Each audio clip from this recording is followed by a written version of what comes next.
Good morning বন্ধুরা, আজ হলো 24 ডিসেম্বর বুধবার।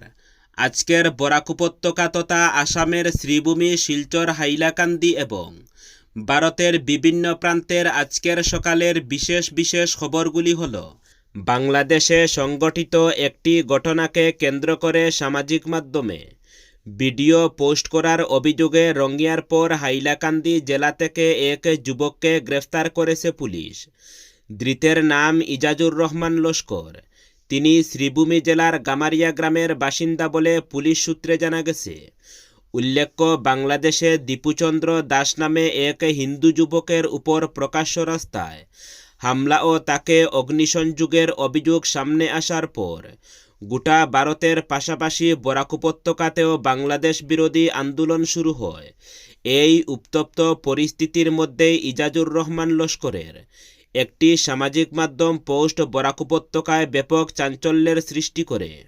পশ্চিম কার্বি আংলং জেলার খেরনিতে পরিস্থিতি আজও উত্তেজনাপূর্ণ রয়েছে। পরিস্থিতি নিয়ন্ত্রণের জন্য পশ্চিম কার্বি আংলং এবং কার্বি আংলং উভয় জেলায় ভারতীয় ন্যায়সংহিতার 163 ধারার অধীনে 5 জনের অধিক লোকের জমায়েত নিষিদ্ধ করা সত্ত্বেও আজ খেরনির বিভিন্ন অঞ্চলে প্রতিবাদকারীরা মূল সড়কে বেরিয়ে এসে পুলিশের সঙ্গে সংঘর্ষে লিপ্ত হওয়ায় পরিস্থিতি আরও উত্তেজনাপূর্ণ হয়ে ওঠে। উত্তেজিত জনতাকে ছত্রভঙ্গ করতে আজও পুলিশের গুলিচালনায় একজন প্রতিবাদকারী নিহত হয়েছেন। প্রতিবাদকারীদের আক্রমণে বেশ কয়েকজন পুলিশ আহত হয়েছেন বলেও খবর পাওয়া গেছে।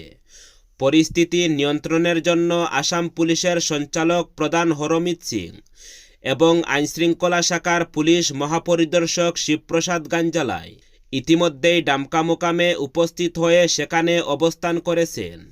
ইতিমধ্যে সেখানে ইন্টারনেট সেবা অনির্দিষ্টকালের জন্য বন্ধ করে দেওয়া হয়েছে।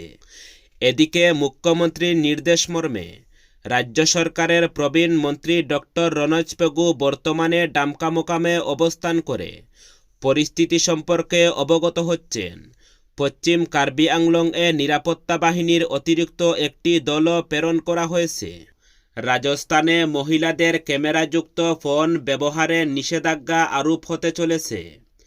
প্রজাতন্ত্র দিবস থেকে রাজস্থানের জালোর জেলার 15টি গ্রামে মহিলাদের ক্যামেরাযুক্ত মোবাইল ফোন ব্যবহারে নিষেধাজ্ঞা জারি করা হবে। গ্রাম পঞ্চায়েতের নির্দেশ অনুযায়ী মহিলারা জনসমক্ষে বা প্রতিবেশীর বাড়িতে গিয়ে ফোনে কথা বলতে পারবেন না। এই সিদ্ধান্ত ঘিরে তুমুল বিতর্ক শুরু হয়েছে। গাজীপুর গ্রামে চৌধুরী সম্প্রদায়ের সভায় এই নির্দেশ দেন মহকুমা সভাপতি সুজনরাম চৌধুরী। তিনি জানান, পঞ্চসীতারামের 5 সদস্যের আলোচনার মাধ্যমে এই সিদ্ধান্ত নেওয়া হয়েছে। তার বক্তব্য, মেয়েরা স্কুলে পড়াশোনার জন্য মোবাইল ব্যবহার করতে পারবেন, তবে শুধুমাত্র ঘরের মধ্যে, এবং সেটি হতে হবে কিপ্যাড ফোন।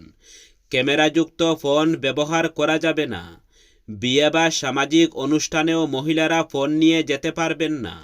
শিলচরের নগর পরিকাঠামো আরও সুদৃঢ় করা ও দীর্ঘদিনের নাগরিক সমস্যার সমাধানের লক্ষ্যে এক গুরুত্বপূর্ণ পদক্ষেপ হিসাবে মঙ্গলবার রাজ্য সরকারের জলসম্পদ ও জনসংযোগ বিভাগের মন্ত্রী পীযূষ হাজারিকা বিলপাড়ের রাধামাধব আখড়ার নিকটবর্তী সিঙ্গির খালের উপর 8.80 কোটি টাকা ব্যয়সাপেক্ষে একটি আরসিসি ড্রেন প্রজেক্ট নির্মাণ প্রকল্পের কাজের ভিত্তিপ্রস্তর স্থাপন করলেন।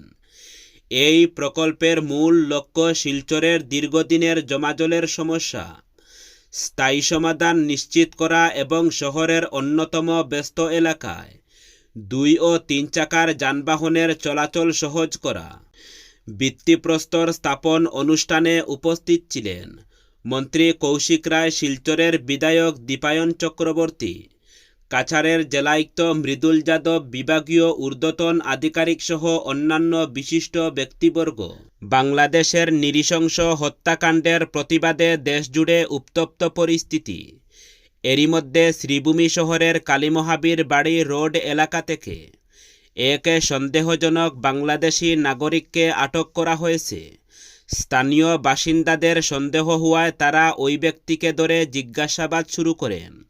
সন্তোষজনক উত্তর দিতে না পারায় এলাকাবাসী তাকে আটক করে তাৎক্ষণিকভাবে পুলিশকে খবর দেয়। খবর পেয়ে ঘটনাস্থলে পৌঁছায় শ্রীভূমি থানার পুলিশ এবং আটক ব্যক্তিকে নিজেদের হেফাজতে নেয়। পুলিশ সূত্রে জানা গেছে ধৃত ব্যক্তির নাম কমরুল ইসলাম। তিনি বাংলাদেশের সিলেট জেলার জকিগঞ্জ এলাকার বাসিন্দা বলে প্রাথমিক তদন্তে জানা গেছে। তল্লাশি চালিয়ে ধৃত ব্যক্তির কাছ থেকে বাংলাদেশি টাকা উদ্ধার করা হয়েছে, যা থেকে অবৈধভাবে সীমান্ত পেরিয়ে ভারতে প্রবেশের সন্দেহ আরও জোরালো হয়েছে।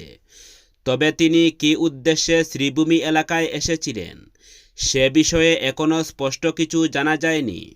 পুলিশ ধৃত ব্যক্তিকে জিজ্ঞাসাবাদ শুরু করেছে এবং তার কাছে বৈধ পরিচয়পত্র বা ভ্রমণ সংক্রান্ত কোনো নথি রয়েছে কিনা তা খতিয়ে দেখা হচ্ছে। পাশাপাশি সীমান্ত পেরিয়ে অনুপ্রবেশের সঙ্গে কোনো চক্র জড়িত আছে কিনা সে বিষয়ে তদন্ত চলছে। রংপুর চতুর্থ খণ্ডে জমি সংক্রান্ত বিবাদে এক মহিলাকে লাঞ্ছিত করার অভিযোগে শিলচর সদর পুলিশ অভিযুক্ত ভূমাফিয়া লাকি বড়লস্কর উর্ফে খুরশেদকে গ্রেফতার করল মঙ্গলবার। তার সহযোগীদের বিরুদ্ধেও এফআইআর দায়ের করা হয়েছে। রংপুরের কদমতলার বাসিন্দা ফরিদা খানুম চৌধুরীর দায়ের করা অভিযোগ অনুসারে রবিবার দুপুর 12:10 নাগাদ ঘটনাটি ঘটে, যখন তার প্রতিবেশী লাকি বড়লস্কর এবং সঙ্গীরা তার জমিতে অনধিকার প্রবেশ করে জোর করে বিক্রি করার উদ্দেশ্যে পরিমাপ শুরু করে। তার স্বামী আখলাসউদ্দিন চৌধুরী হস্তক্ষেপ করার চেষ্টা করলে তাকে ধাক্কা দিয়ে মাটিতে ফেলে দেওয়া হয় বলে অভিযোগ। বিস্তারিত জানতে গিয়ে ভুক্তভোগীর মেয়ে বলেন, লাকি উর্ফে খুরশেদ আমাদের জমি জোর করে দখল করতে এসেছিল। আমার বাবা তাকে থামাতে গেলে সে বাবাকে ধাক্কা দেয় এবং তিনি মাটিতে পড়ে যান। আমার মা সেখানে ছুটে গেলে সে তাকে লাথি মারে। তার মুখ থেকে রক্ত বের হচ্ছিল এবং আঘাতের কারণে তিনি অজ্ঞান হয়ে পড়েন। সে তার গলা থেকে একটি সোনার চেনও ছিনিয়ে নেয়। আহত ফরিদা তার জবানবন্দিতে অভিযোগ করেছেন তাকে লাঠি দিয়েও মারধর করা হয়েছে, যার ফলে তিনি গুরুতর আহত হয়েছেন। তার 1,10,000 টাকার মূল্যের সোনার চেন ছিনিয়ে নেওয়া হয় বলেও অভিযোগ।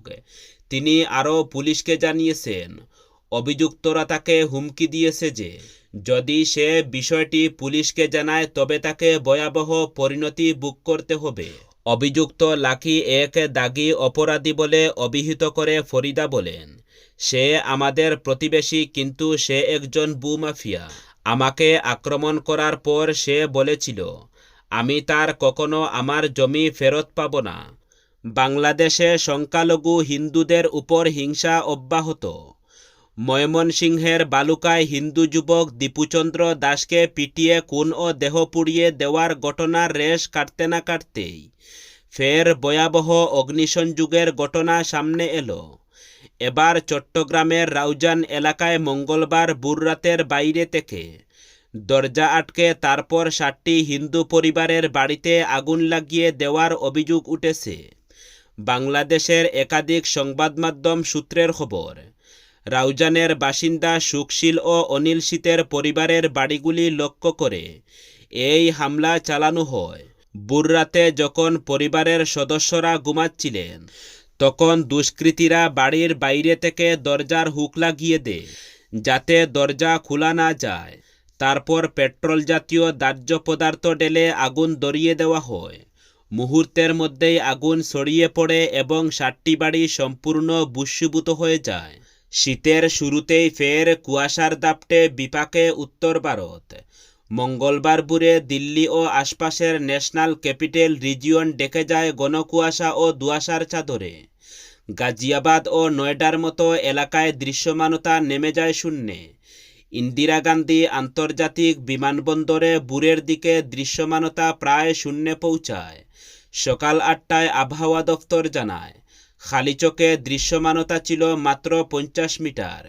দৃশ্যমানতা কমে যাওয়ায় ভোরের দিকে প্রায় 200টি বিমান দেরিতে ছাড়ে এবং বাতিল করা হয় 10টি বিমান।